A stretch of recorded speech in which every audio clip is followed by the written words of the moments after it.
Assalamualaikum warahmatullahi wabarakatuh. Waalaikumsalam warahmatullahi wabarakatuh. Baik, dari Jalan Pangeran Ponegoro nomor 1 A Wonosobo 98 FM Radio Purnama Sidi mencerahkan, inspiratif.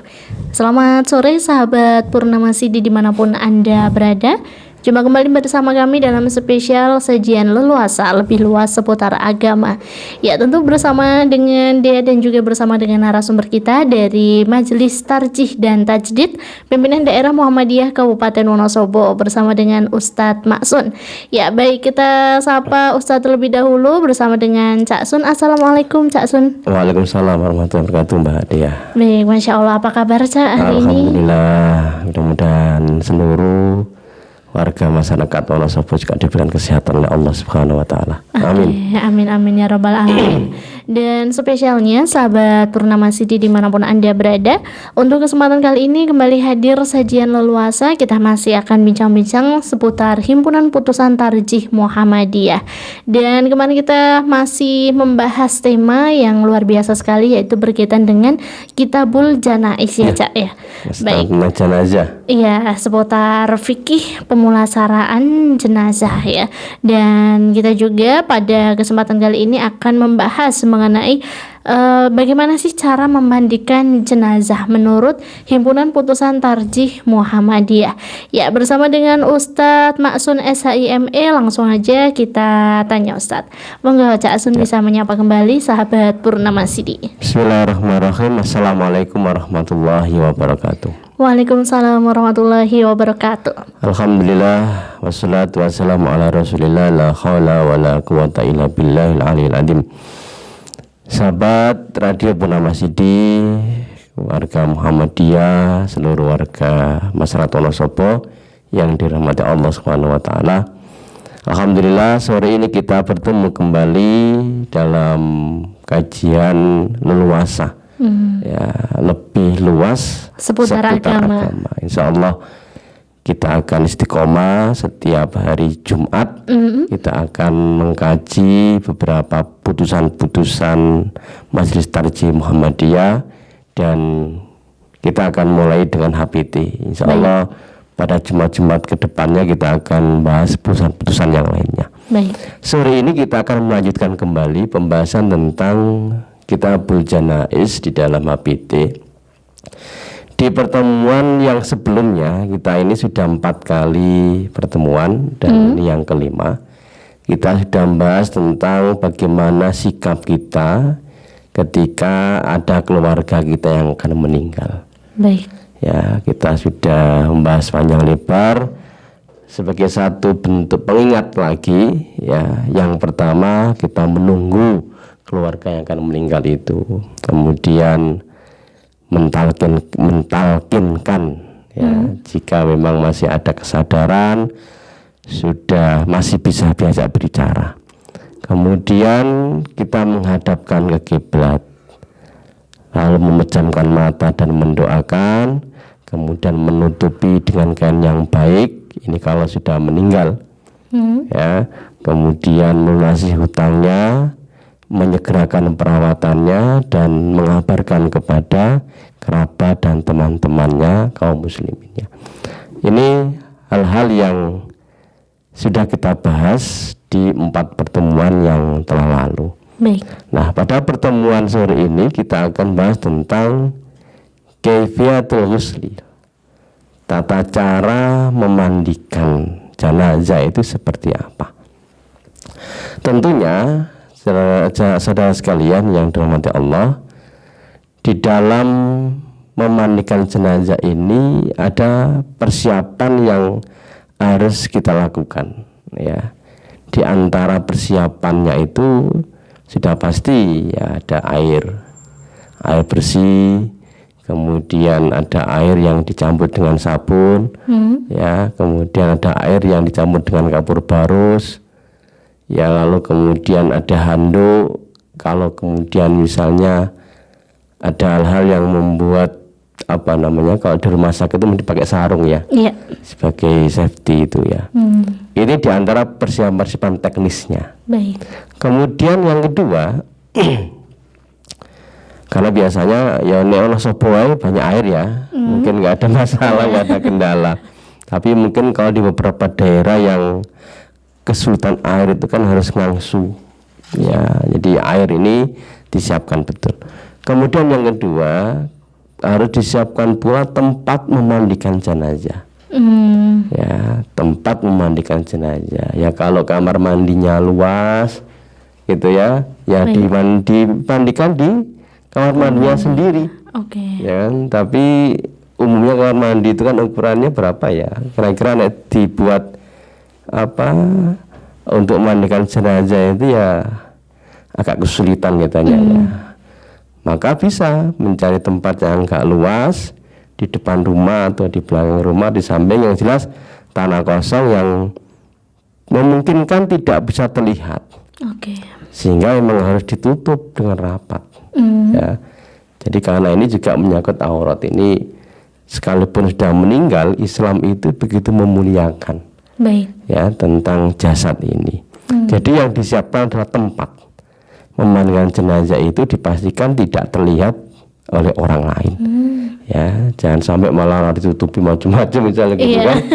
Atau malah banyak melihat. Saya kira itu juga karena ini nanti itu berkaitan dengan hal-hal yang mungkin ada di dalam diri si mayit itu. Yang akan ada orang yang nggak bisa menjaga. Ada orang yang omong begitu mendapati ini kok hitam ya, mesti ini gitu misalnya gitu kan, padahal itu mungkin berkaitan penyakit ya, tapi orang lain itu mungkin menyandarkan atau ini berkaitan dengan hal-hal yang mistis atau apa misalnya gitu kan, saya kira kan, maka dipastikan tidak bisa dilihat oleh orang. Jangan dilihat oleh orang.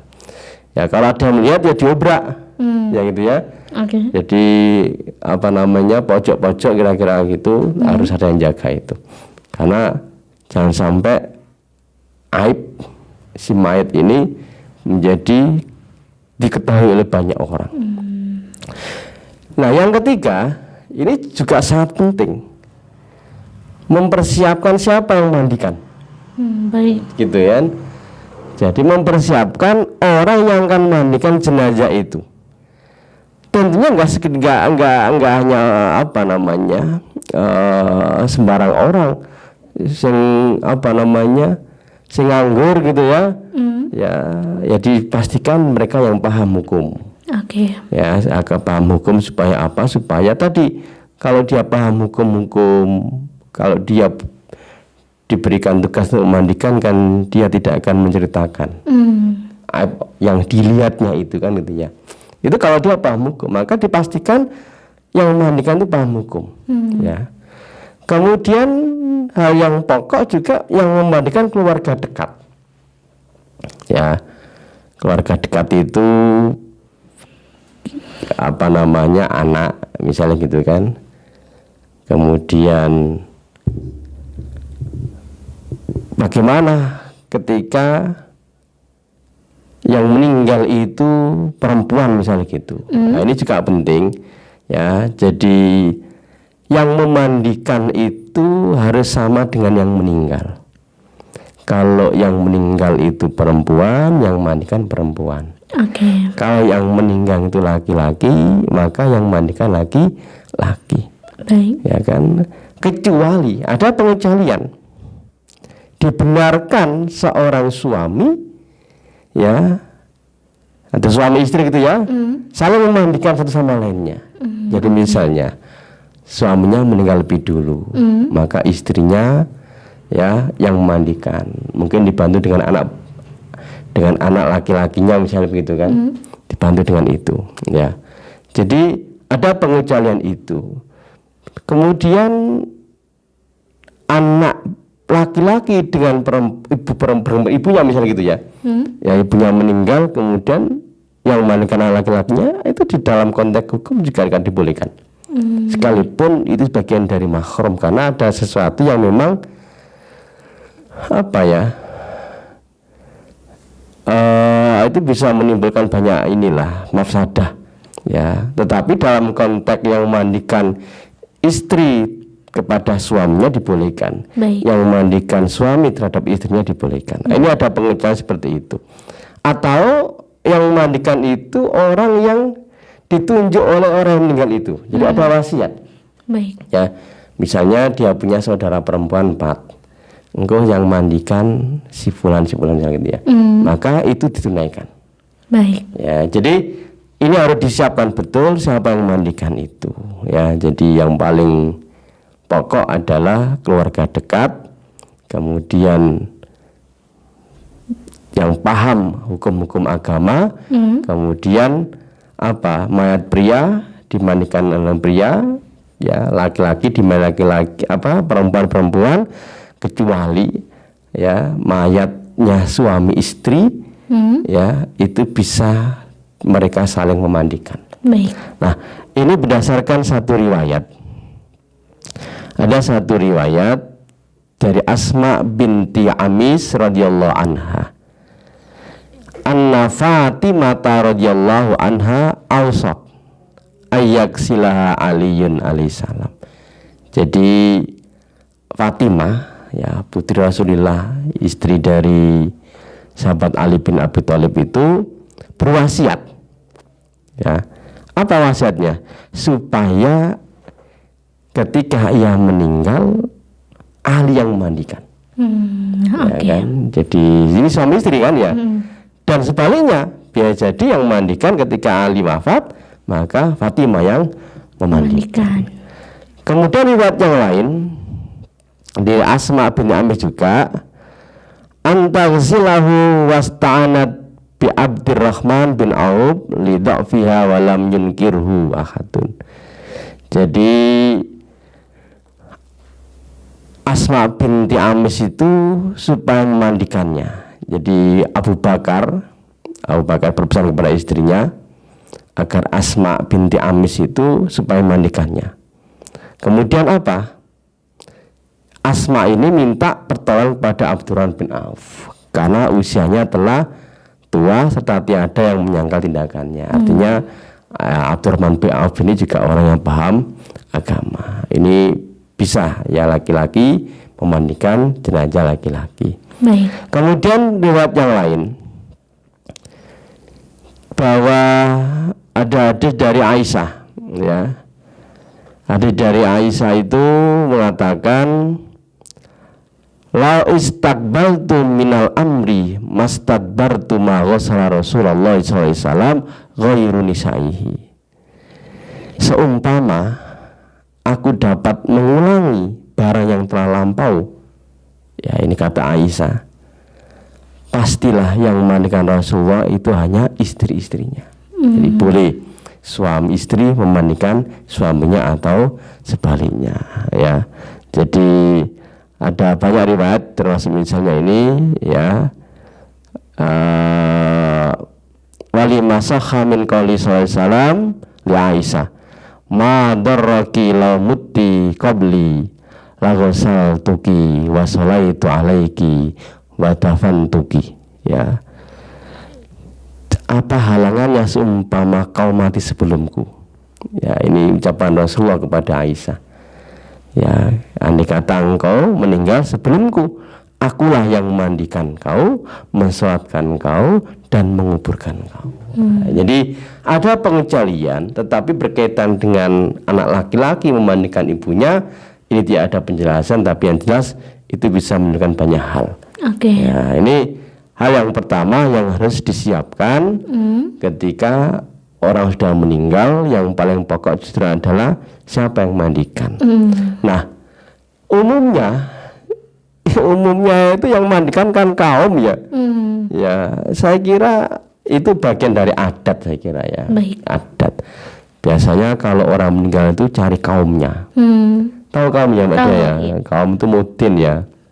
Kalau di kelurahan itu cari kaumnya itu, mungkin kaum betul dia yang paham agama, ya, tetapi yang dalam riwayat itu bahwa yang berhak mandikan itu adalah keluarga dekatnya. Nah, ini saya kira penting, harus disiapkan ketika memandikan itu, siapa yang memandikan jenazah itu. Kemudian tadi pembahasan tentang persiapan teknisnya, ya kan? Persiapan teknis itu penting. Kemudian yang kedua, Bagaimana tata cara memandikannya? Ini kaifiahnya. Tentunya orang yang memandikan jenazah itu harus disertai dengan niat ikhlas karena Allah Subhanahu wa taala. Ya, jadi bagi keluarga atau siapapun yang ditunjuk oleh si mayit karena berwasiat itu, maka hendaknya meniatkan diri karena Allah Subhanahu wa taala. Ya, bahwa ini bagian dari ibadah. Kan setiap amalan itu dinilai oleh Allah ibadah kepadanya, kepada Allah atau tidak, itu kan karena niatnya, Mbak Dia. Ya, kalau sekedar niatnya tak nolong, ya sekedar nolong saja, mungkin dia dapat manfaat di dunia, ya kan. Tapi biasa dia tidak dinilai oleh Allah sebagai ibadah kepadanya. Kenapa? Karena tidak diniatkan niat karena Allah Subhanahu wa taala. Maka yang pertama yang harus ada di dalam diri orang yang hendak memandikan jenazah itu diniatkan ikhlas karena Allah Subhanahu wa taala, ya. Dan banyak di antara beberapa hadis yang paling terkenal itu adalah innamal a'malu binniyat. Hanya saja amal itu disertai dengan niat. Ini pokok, ya. Semua aktivitas kita, tidak hanya memandikan, saya kira. Semua aktivitas yang di dalamnya ada nilai kebaikan. Inna sholati wa nusuki wa mahyaya wa mamati lillahi rabbil alamin la syarikalah. Sesungguhnya sholatku, nusuki itu seluruh aktivitas amal yang di dalamnya ada nilai kebaikan, itu nusuki, Mbak. Ya, jadi termasuk memandikan jenazah itu termasuk nusuki. Ya kan, tidak hanya hal-hal yang sifatnya mahdhah, ya, semua hal yang punya nilai manfaat, nilai kebaikan itu harus lillahi rabbil alamin. Sesungguhnya salatku, nusuki, ibadahku, aktivitas amal kebaikanku, wa mahyaya, hidupku, wa matiku lillahi rabbil alamin, hanya untuk Allah Tuhan sekalian alam, la syarikalah, tidak menyekutukan Allah dengan yang lainnya. Jadi niat itu perkara yang pokok di dalam aktivitas amal kita. Ya.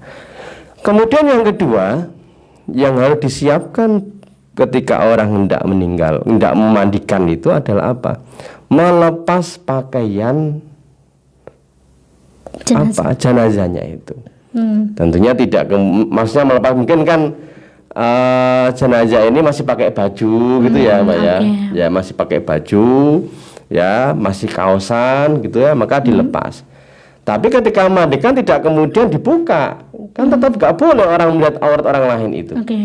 Ya kan, tetap harus ditutup aurat itu. Ya kan, kalau laki-laki dari pusar sampai lutut misalnya gitu kan.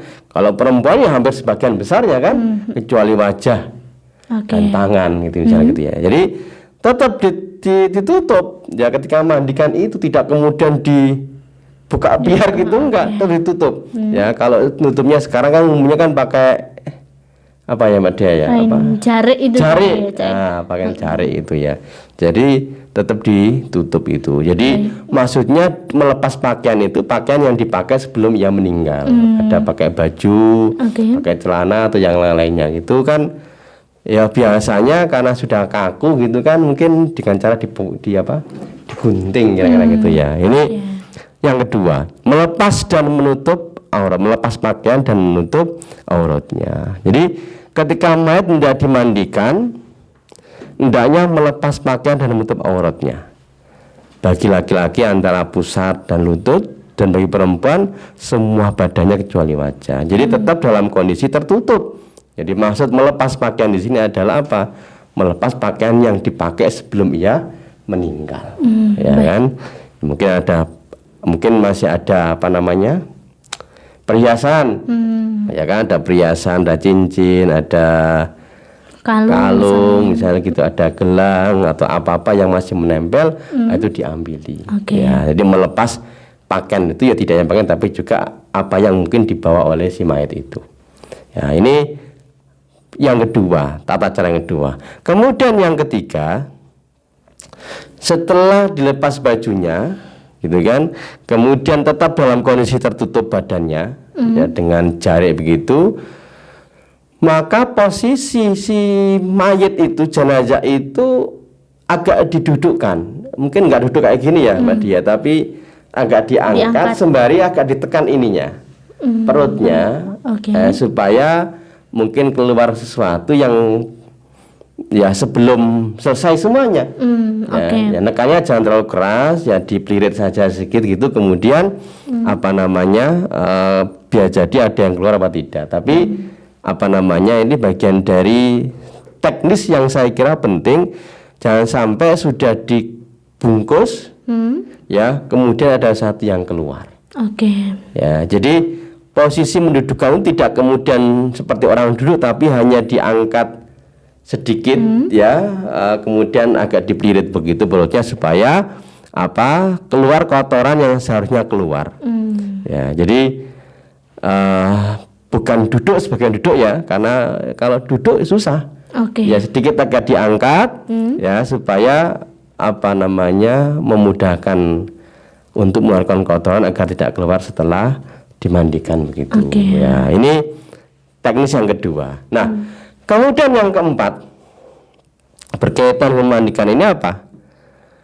Memandikan, ini sudah memandikannya ini. Ya, memandikan mayit itu, jenazah itu ada ketentuannya.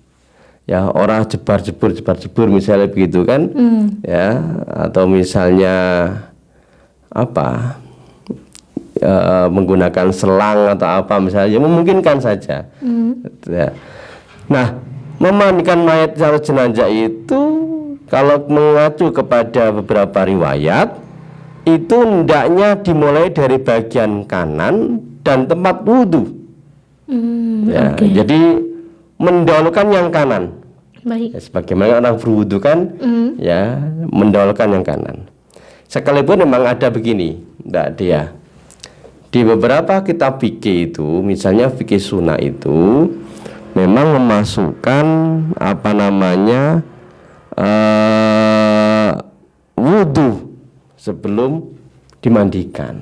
Nah, wudu di sini itu tidak sebagaimana wudu ketika hendak sholat, ya, tetapi hanya mengusap gigi dan hidung. Ya, jadi kalau wudu susah ya, karena memang, tetapi hanya mungkin menggosok gigi atau hidung, ya diusap saja. Ya, ada beberapa kitab fikih yang kayak gitu. Nah, kenapa kemudian harus diwudu terlebih dahulu? Ya, jadi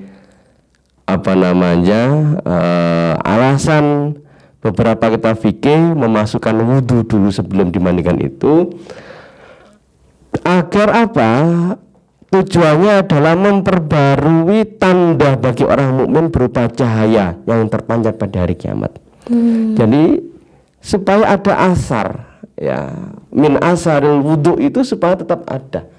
Ya, sekalipun dalam bab wudu ini bukan bermahmadah dan istinsak, ya, tapi hanya kalau mahmadah kan berkumur-kumur, ya, karena nggak mungkin kan dia jenazah kok berkumur-kumur, ya mungkin hanya gosok gigi, ya, dengan kain, atau kemudian hidung dibersihkan itu saja. Tetapi bahwa tujuan dari itu adalah untuk memperbarui tanda bagi orang mukmin berupa cahaya yang terpancar pada hari kiamat.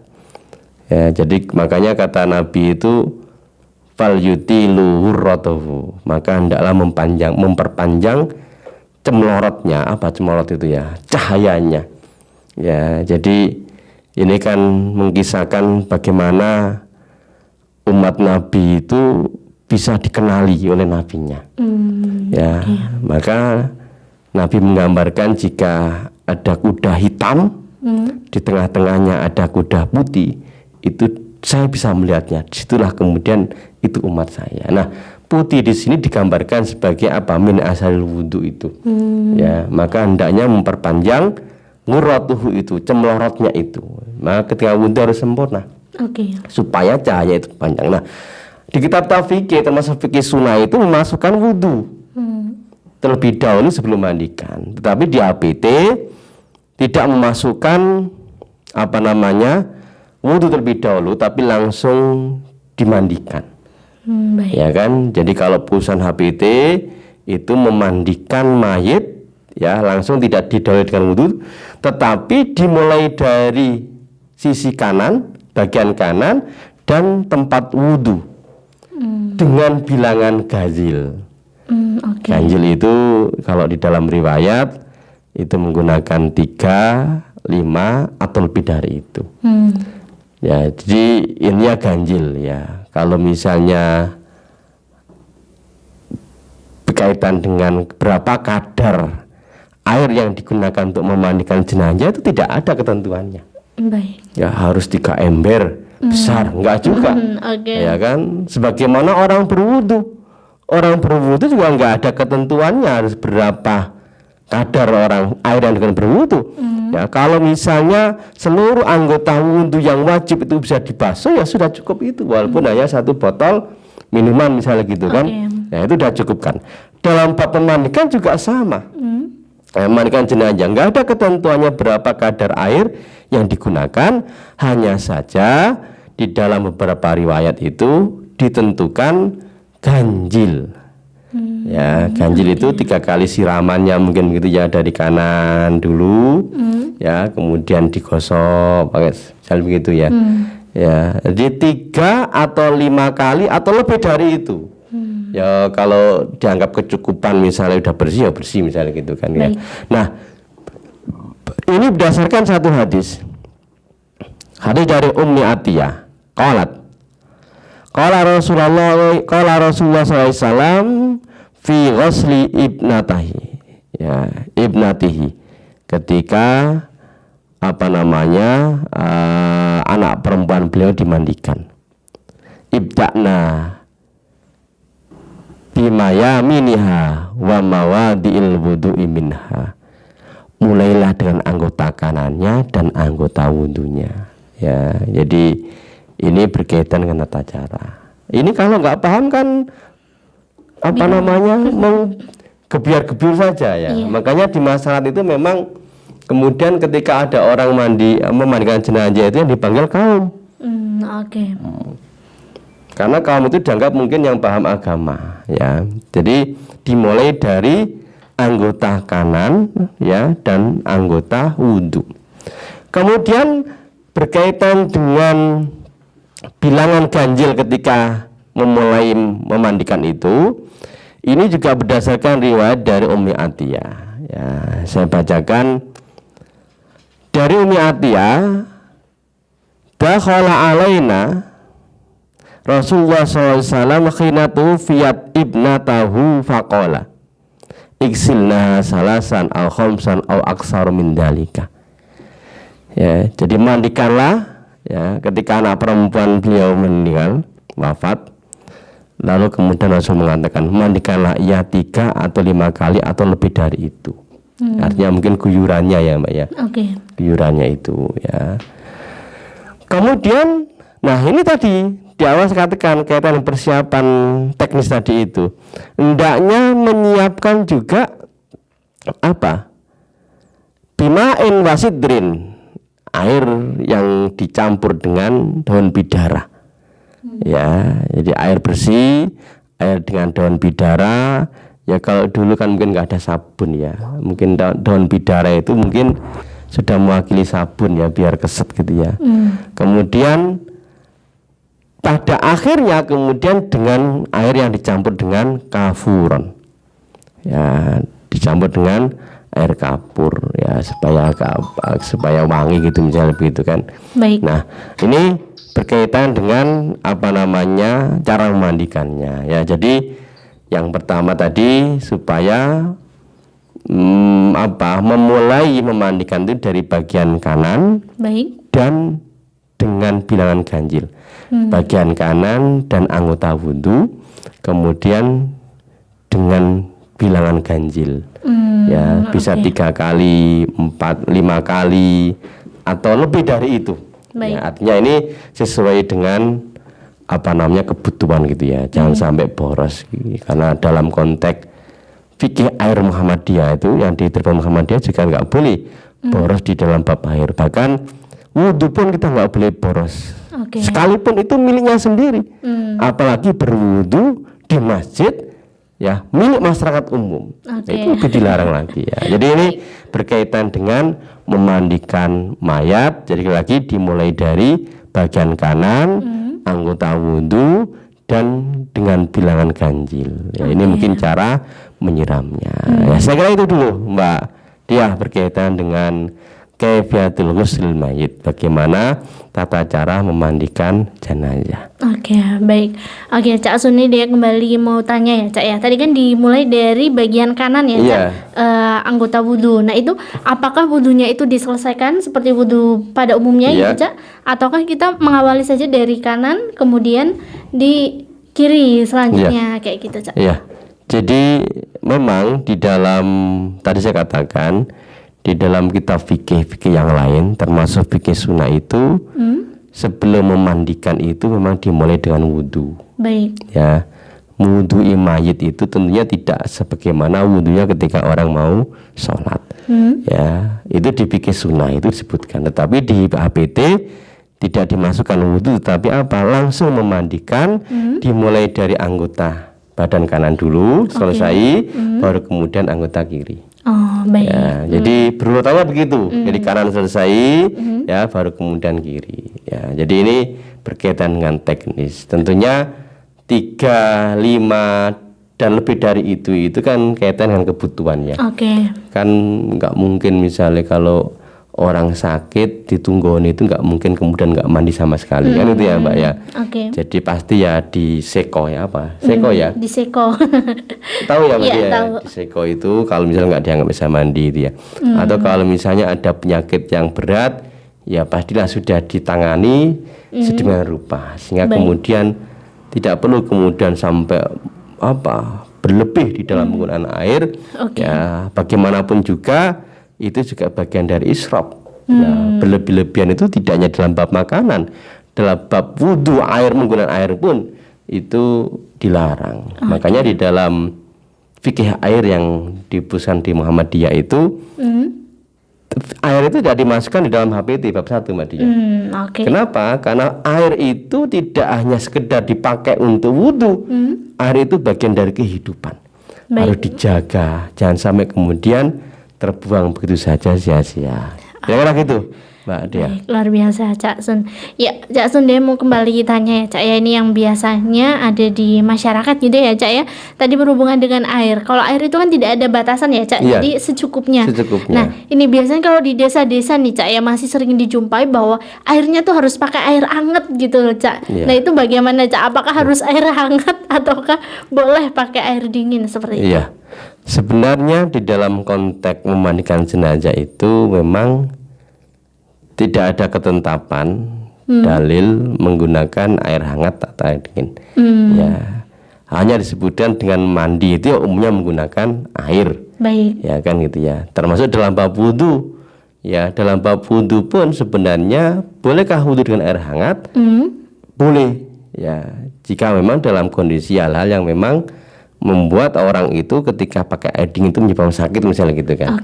Ya, ada satu kondisi. Ya, sekalipun memang ada larangan penggunaan air panas itu ya. Musamas namanya. Baik. Air musamas itu kan sebenarnya air yang langsung kena matahari itu Mbak Dia.